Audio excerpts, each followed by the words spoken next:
마태복음 4장 1절에서 4절까지 말씀을 봉독해 드립니다.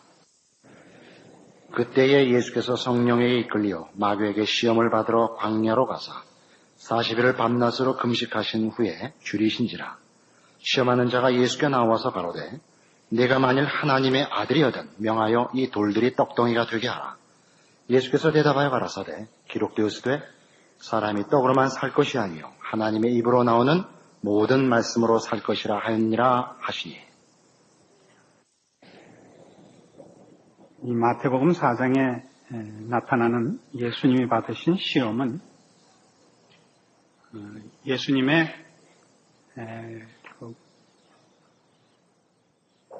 어려움이나 곤궁할 때 그 약점을 비집고 이제 사탄이 덤벼드는 것이 아닙니다. 1절에 기록된 대로 성령에 이끌려 사탄 앞에 시험을 받으러 갑니다. 몇 번이고 말씀드린 바와 같이 마태복음의 기록을 보면 재미있는 것이 예수님의 공생애는 4장 17절부터 시작을 합니다. 이때부터 예수께서 비로소 전파하여 가라사대 회개하라 천국이 가까웠느니라 이렇게 시작이 됩니다. 그 전의 기록은 이 예수님의 공생애의 의미와 가치가 무엇이냐, 왜 우리가 거기에 정신을 쏟아야 되느냐 하는 일종의 서문이요, 서론이요, 또 예수 그리스도가 누구시길래 그의 공생애를 우리가 관심을 갖고 추적을 해야 되느냐 이런 것입니다. 그래서 이 4장에 등장하는 예수님이 받으신 시험을 보면 이것이 예수님께서 그 공생애를 이제 시작하시려고 하는데 사탄이 와서 그를 쓰러뜨리려고 한다는 그 전체적인 시험의 내용이야 맞습니다만은 무엇을 넘어뜨리려고 하느냐, 예수 그리스도의 사역의 어떤 부분을 공격하는 것이냐 하는 데 대해서는 우리가 마태복음이 기록한 의도를 알고 분명하게 그 내용을 깨우쳐야 할 것입니다. 그 받으신 시험은 오늘 기록된 대로 40일을 밤낮으로 금식한 후에 광야에서 그렇습니다. 그리고 이제 사탄이 등장하여 네가 만일 하나님의 아들이거든 이 돌들이 떡덩이가 되게 하라 라는 시험을 받습니다. 그랬더니 예수님께서 구약 성경 신명기 8장을 인용해서 사람이 떡으로만 살 것이 아니요 하나님의 입으로 나오는 모든 말씀으로 살 것이라 라고 이제 대답하시는 장면입니다.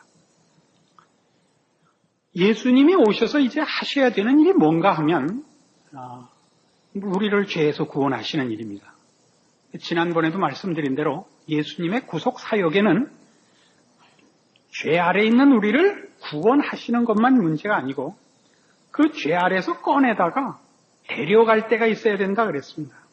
우리 구약에 나타난 출애굽 사건 같이 이스라엘 백성을 애굽에서 꺼내서 젖과 꿀이 흐르는 땅, 약속의 땅을 준비하여 그리로 보내듯이 우리의 구원은 아담 안에서 죄 아래 있는 우리의 그 처지를 이제 예수님께서 오셔서 그 죄와 사망에서 꺼내서 새로운 인류, 하나님과 화목되고 인정받는 자리로 데려가야 되는데 모든 인간은 아담을 대표로 하여 그 안에 그 후손으로 그 신분이 묶여 있습니다. 그래서 예수님께서 오셔서 하시는 메시아 직분, 메시아로서 오셔서 이제 하셔야 되는 첫 번째 일이 뭐냐면 아담이라는 대표자 때문에 아담 안에서 죄와 사망 안에 있는 우리를 새 인류의 대표로 새로운 인류를 만들어내는 대표자로서의 일을 먼저 하셔야 되는 겁니다. 그게 이 시험입니다.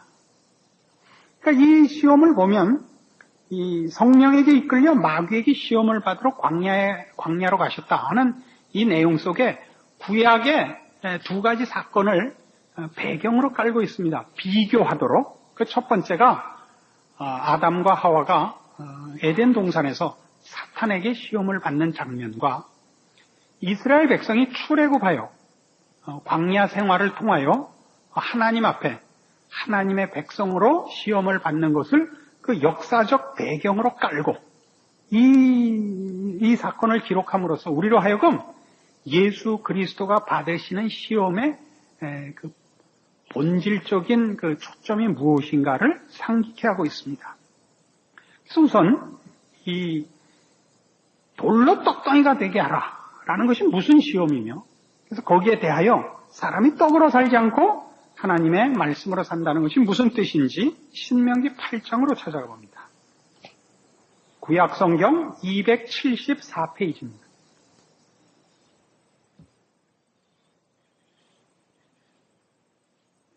신명기 8장 2절입니다. 네 하나님 여호와께서 이 40년 동안에 너로 광야의 길을 걷게 하신 것을 기억하라. 이는 너를 낮추시며 너를 시험하사 네 마음이 어떠한지 그 명령을 지키는지 아니 지키는지 알려 하심이라.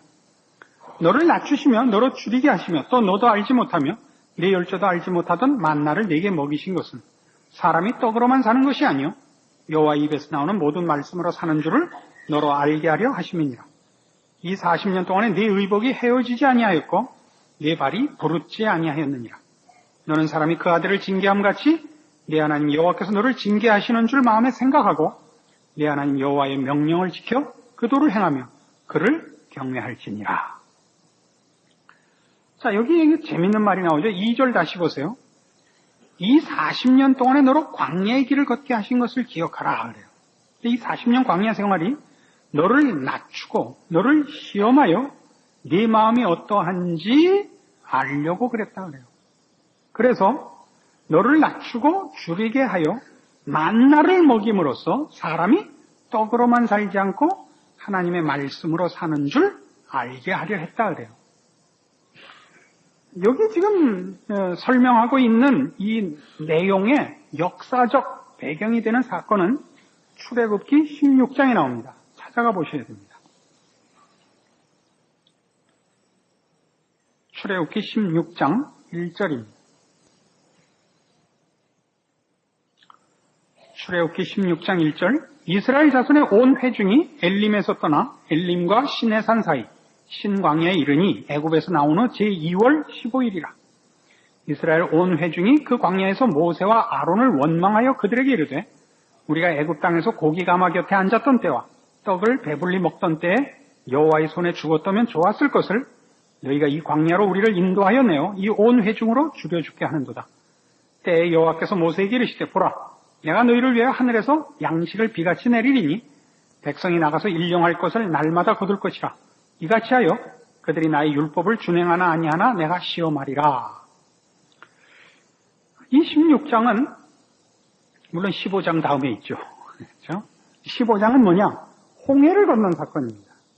그러니까 홍해를 건너서 광야에 들어오자마자, 즉 애굽을 넘어오자마자 백성들의 첫 번째 불만이 뭐였냐면 먹을 게 없다였습니다.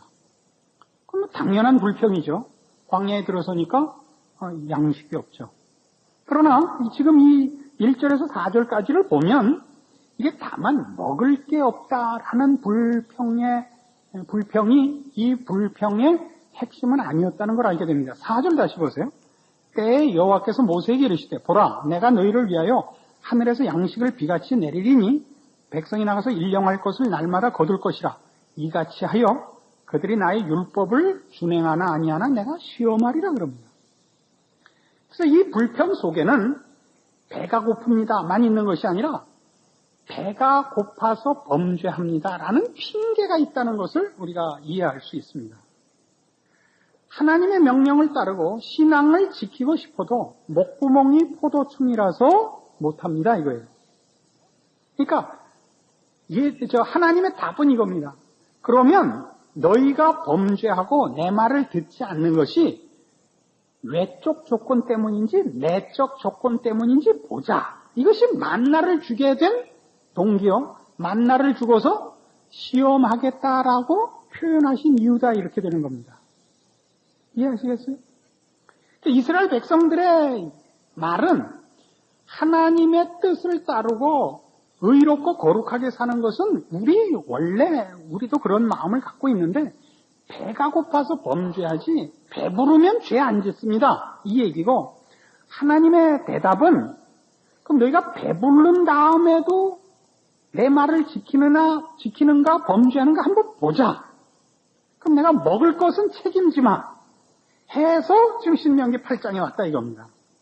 그러면 지금 출애굽기 16장에서 얻은 만나는 애굽을 벗어나자마자 얻은 것이고 신명기 8장은 그로부터 40년이 흐른 장면이라 말이에요.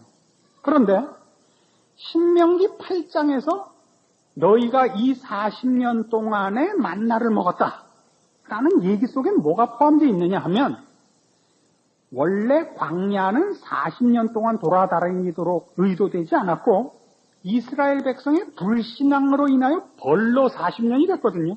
기억나세요? 이스라엘 백성이 애굽을 떠나서 시내산에 이르러 거기서 모세가 대표로 시내산에 올라가 하나님 앞에 율법을 받고 그 다음에 가데스 바네아로 진행해서 거기서 정탐꾼 12를 보내서 가나안을 정벌하도록 돼 있었는데 다 울고 불고 원망하고 못 들어갑니다. 들어가면 죽습니다. 그래가지고 하나님 앞에 벌을 받아 40년 광야 생활이 시작된 거 아닙니까? 무슨 말인지 이해하세요? 너희는 배가 고파서 내 말을 듣지 못하고 의로운 길과 신앙의 길을 못 걷는다고 했고 그래서 좋다. 그럼 너희 먹을 것을 내가 책임지 마. 그러고도 너희가 내 말을 듣나 안 듣나 보자 하고 양식을 주기 시작해서 40년을 준 동안 그 40년이 내내 하나님 앞에 범죄해서 광야를 맴돈 생활이었단 말이에요. 무슨 말이 돼요? 신명기 8장으로 돌아와서 이 얘기란 말이에요. 8장 2절 다시 조목조목을 보세요. 네 하나님 여호와께서 이 40년 동안에 너로 광야의 길을 걷게 하신 것을 기억하라. 이는 너를 낮추시며 너를 시험하사 네 마음이 어떠한지 그 명령을 지키는지 아니 지키는지 알려 하심이라. 너를 낮추시며 너로 줄이게 하시며 또 너도 알지 못하며 네 열조도 알지 못하던 만나를 네게 먹이신 것은 사람이 떡으로만 사는 것이 아니요 여호와의 입에서 나오는 모든 말씀으로 사는 줄을 너로 알게 하려 하십니다. 그래서 뭐가 확인됐다고요? 사람들은 이스라엘 백성으로 대표된 인간은 죄 짓는 이유가 외적 조건에 있다는 거죠. 내적 조건에 있지 않다는 거죠. 성선설이죠. 사람은 원래 착한데 조건이 나빠서 할 수 없이 범죄를 한다는 거죠. 그 대표적인 예가 배가 고파서 훔친다는 거다 이거예요. 하나님의 말씀은 뭐예요? 그래? 그럼 내가 먹을 걸 책임지 마. 그래서 광야 40년 동안 만나를 먹였다고요. 그래도 죄를 짓더라 말이죠. 그러니까 죄의 원인이 환경과 외부에 있는 것이 아니라 우리 안에 있더라 말이죠. 이스라엘 백성으로 대표된 모든 인간이 하는 얘기는 우리에게 에너지만 공급이 되면 우리는 착한 일을 한다는 거고 이 인간들이 하는 자기 주장이고 하나님의 지적은 뭐예요? 너희에게 먹을 걸 주면 죄만 쏟아낸다 이거죠. 너희에게 필요한 것은 동력이 아니고 본질 자체, 원칙, 목표 자체에 있어서 변화가 되어야 된다 이거죠. 너희에게 필요한 건 떡이 아니라 하나님이다 이겁니다. 너희의 존재와 너희의 행동을 올바른 대로 인도할 권위와 질서와 안목과 분별과 생명과 진리가 필요하지 너희에게 휘발유와 너희에게 떡이 먼저 필요한 것 아니다. 그걸 어디서 확인했다고? 이스라엘의 광야 40년에서 확인했다 이겁니다. 지금 예수님의 대답은 그건 겁니다. 사탄이 하는 얘기는 뭐예요? 네가 만일 하나님의 아들이거든. 응? 너에게 필요한 건 힘만 있으면 될 것 아니냐? 떡을 만들어라. 예수님의 대답은 뭐예요? 나에겐 힘보다 원칙과 목표와 그 주도권에 있어서 하나님의 인도가 필요하고 나는 거기에 종속되는 자다라는 선언인 거예요. 이게 예수님의 시험입니다. 그리고 그것은 바로 지금 이스라엘 백성의 광야 생활 속에서만 등장한 것이 아니라 첫 인간의 대표였던 아담 안에서 우리 모두가 타락할 수밖에 없었던 즉 아담의 실패의 본질이기도 합니다. 창세기 3장입니다.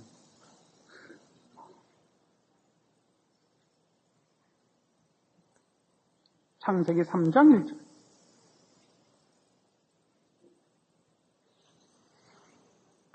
여호와 하나님의 지으신 들 짐승 중에 뱀이 가장 간교하더라. 뱀이 여자에게 물어 가로되 하나님이 참으로 너희더러 동산 모든 나무의 실과를 먹지 말라 하시더냐. 여자가 뱀에게 말하되 동산 나무의 실과를 우리가 먹을 수 있으나 동산 중앙에 있는 나무의 실과는 하나님의 말씀에 너희는 먹지도 말고 만지지도 말라. 너희가 죽을까 하노라 하셨느니라. 뱀이 여자에게 이르되 너희가 결코 죽지 아니하리라. 너희가 그것을 먹는 날에는 너희 눈이 밝아 하나님과 같이 되어 선악을 알 줄을 하나님이 아시느니라. 여자가 그 나무를 본즉 먹음직도 하고 보암직도 하고 지혜롭게 할 만큼 탐스럽기도 한 나무인지라.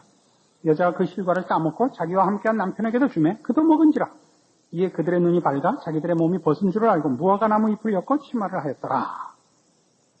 이게 첫사람, 말하자면 인류의 첫 대표인 아담의 그 타락, 실패의 현장입니다. 우리가 이 장면에 이를 때마다, 이 또 내용을 확인할 때마다 모든 사람들의 불평은 이겁니다. 아니, 그 먹고 죽을 나무는 하나님 왜 만드셨어요? 이거예요. 좋아요. 만드셨으면 못 가게 하셔야죠. 먹으려 그러면 손가락이 뚝 부러지게 하셔야죠. 계속 책임을 전가합니다. 왜 만드셨는가? 하나님이 사람 데리고 놀았는가? 아니에요. 인간은 하나님이 만든 피조물 중에 가장 영광스러운 존재입니다. 하나님의 형상을 따라 지음을 받아서 그는 말하자면 영혼이 있고 인격이 있고 그래서 하나님이 만든 이 피조물, 자연 세계를 다스리도록 위임을 받습니다. 대단한 지혜입니다. 그러나 인간은 이 모든 자연 세계의 주권자나 최종 결제자가 아닌 것을 하나님이 확인시킨 것이 선악과입니다. 금령을 받는다는 것은, 금지의 어떤 명령을 받는다는 것은 그가 최종 권위자가 아니라는 뜻이죠. 그러니까 인간은 하나님의 권위와 질서에 순복함으로써만 자신의 지위와 내용을 지킬 수 있습니다. 근데 그걸 넘어서는 것이 이 아담의 타락입니다.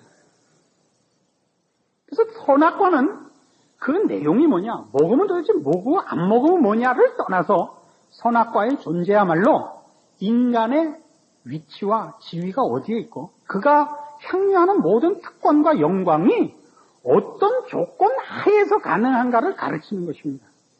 그러나 인간은 그가 가진 자유 권리를 이 반역하는 데 써서 본인이 누리는 모든 조건에 그 필요했던 그 보호 장치를 깨버리는 것입니다. 마치 우리가 어디에 나갈 일이 있어서 부모가 자식들에게 집을 맡기고 나가면서 불장난하지 마라 그런 것과 같습니다. 돌아왔더니 홀딱 불태워 먹은 거예요. 야, 이거 어떻게 된 거냐? 아니, 왜 그러니까 집에 성냥을 놓고 가셨어요? 말이 되는 거예요? 하지 말라는 거예요. 자녀가 그 집안의 최종 결제자가 아니고 부모의 지도 아래 있어야 되고 그 금령을 지키는 것이 그의 무슨 특권을 제한하는 것이 아니라 그가 모든 것을 누릴 수 있는 모든 내용의 근거인 거예요. 그 보호 없이는 금령으로 되어 있지만 그 제한 없이는 그가 누리는 모든 특권들이 무너지는 것이란 말이에요. 이걸 아담과 하와는 무너뜨리는 것입니다. 그 무너뜨린 것이 뭐냐? 본질적으로 뭐냐? 선악과가 뭐냐? 그럼 뒤에 이런 설명밖에 없습니다. 창세기 3장 22절에 여호와 하나님이 가라사대 보라 이 사람이 선악을 아는 일에 우리 중 하나가 되었으니 그가 그 손을 들어 생명나무 실과도 따먹고 영생할까 하노라 하시고 여호와 하나님의 에덴 동산에서 그 사람을 내어보내어 그의 근본된 토지를 갈게 하시니라 이렇게 돼요. 쫓아내보내는데 무엇 때문에 쫓아보내냐면 선악을 아는 일에 우리 중 하나가 됐다 그래요. 선악과를 먹고 선악을 알게 됐다는데 여기서 말하는 선악을 알게 됐다는 건 진리를 기준하여 선과 악을 분별하는 힘을 가졌다는 뜻이 아니고 선악의 기준을 자기 마음대로 하는 자가 됐다 이런 뜻입니다. 세상 사람들, 죄인된 자들을 보면 선과 악의 기준이 자기 마음대로죠. 어떤 식이에요? 아전인수격이고 이기적이죠. 예전에 뭐였어요? 유동근 씨 나온 외도하는 TV 연속극. 이런 정답이 있죠. 자기가 하면 사랑, 남이 하면 불륜. 그렇죠? 내가 한 건 지혜, 남이 하면 불법. 그럼 운전할 때 그러잖아요.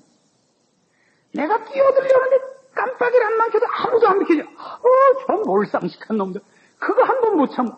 근데 내가 가는데 누가 끼어. 저런 몰상식한 놈. 이 가는 길에 끼어들겠다고. 언제나 자기 편이라고요. 이거 선악을 아는 일에 지가 주권자가 되어버렸다고요. 그래서 죄인된 자들과 그렇지 않은 자의 가장 큰 차이가 뭐냐, 여러분? 죄인된 자들은 언제나 자기가 왕입니다. 그렇죠? 자기를 중심하고 자기 편하게 하고 자기가 모든 것을 정하죠. 예수 믿는 사람의 다름은 하나님이 드디어 기준과 원칙과 목표를 정해줘서 비로소 사람이 겸손하고 양보를 할 수 있게 되는 겁니다. 예수를 모르는 세상 사람들은 양보할 수 없습니다. 그건 지는 것이기 때문입니다. 모두가 자기 기준으로 싸우니까 충돌할 수밖에 없습니다. 여기서 예수 그리스도는 이제 새로운 인류의 대표로서 승리하시는 겁니다. 하나님의 권세와 질서 아래 그를 복종시킴으로 인간의 참다운 지위와 인간이 누릴 수 있는 모든 복락들을 확보하시는 것입니다. 우리는 그 속에 있는 것입니다.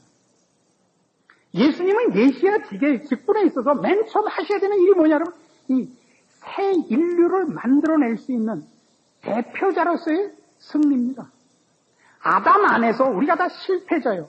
죄 아래 있고 그래서 형벌 속에 있었던 것 같이 예수 그리스도 안에 예수 그리스도로 말미암아 구원을 얻은 자가 간 장소 새 사람은 다 중생한 자는 예수 그리스도를 그 대표로 한 자인 것입니다. 그는 어디로 왔느냐? 예수 그리스도께서 승리하신 자리. 무슨 승리? 우리 하나님을 섬기며 그를 기뻐하며 그의 규례를 지킴으로 인간의 참된 내용과 복을 누리는 자리에 와 있는 것입니다. 그게 뭐라고요? 자기 멋대로 안 하는 것입니다. 선악과를 먹은 자리가 아닌 것입니다. 떡으로 살지 않고 여호와의 입으로 나오는 말씀으로 사는 자인 것입니다. 그래서 우리의 신앙도 보면 성도들의 신앙이 이렇게 갈팡질팡하는 것을 보면 아담 안에 갔다 예수 안에 왔다 그러는 거예요. 어떻게 아담 안에 가느냐 하면 하나님은 어떻게 요구하죠? 내 마음에 드는 대로 하나님이 해주시면 감사했다가 내 마음에 안 들면 지랄 떨었다. 그렇죠? 그러니까 성도들의 신앙은 좋아요. 나도 하나님을 위해서 이거 할 테니까 이거에 완전히 하나님 떡 하나 주면 안 잡아먹지 이거에 완전히 신앙의 본질이 언제나 있어요. 하나님 내가 이거 할 테니까 하나님 나한테 이거 해주세요. 안 해주면 나 하나님 미워요. 이거예요. 그래서 성도들의 기도는 원망과 아우성의 반복이에요. 무슨 다른 방법이 없으면 와서 그냥 바지가랑이 잡고 그냥 해주실 때까지 놓아드릴 수 없나이다. 놔라 골덴텍스 찢어진다. 이거 아니면 그래 하나님 내가 못한 게 뭐 있어요? 도대체 왜 이러세요? 정말 이런 식으로 하면 저 절로 갈 거예요. 이거 봤나? 신앙이라고 무슨 원칙과 본질은 한 개도 없어요. 어디로 갈? 아담식이란 말이에요. 그게 우리가 구원을 얻었다는 게 어디 와 있는 것인가? 하나님이 원하시면 우리는 기꺼이 굶겠습니다. 하나님을 놓는 것을 조건으로 하여 주는 영광이라면 뭐든지 거절하겠습니다. 이것이 예수 그리스도께서 만드신 새로운 인류요, 구원한 백성의 자리요, 본질이요, 지위요, 성향인 것입니다. 그래서 여러분들의 신자된 표가 이런 식으로 그 본질과 원칙과 목표와 그 격과 급이 다르지 않으면 안 됩니다. 내 고집, 내 소원 이루기 위하여 하나님이 내 마음대로 이렇게 흔들리는 것은 알라딘의 램프입니다. 문지르면 마왕이 나타나요. 그럼 뭐든지 해줘요. 그러나 누가 주인이에요? 마왕이 나타나서 맨 처음 하는 말이 뭐예요? 주인님 부르셨습니까? 여러분이 기도라는 이름으로, 신앙이라는 이름으로, 무슨 헌금이라는 거로 하나님을 불러내서 나 배고프다, 나 뭐 되고 싶다, 이렇게 얘기하는 거라면 신앙도 아닌 겁니다. 참으로 비천하고 비열하고 치사하고 속이는 것입니다. 여러분들의 신자된 자리와 내용과 원칙과 그 격과 급에 있어서 새로운 사람으로의 변신, 변화, 여러분이 마땅히 소유하고 누려야 할 신앙적인 승리가 여기 있는 줄 아시고 고급한 신자의 자리에 다 열심을 내서 도달하기를 바랍니다. 기도하십시오.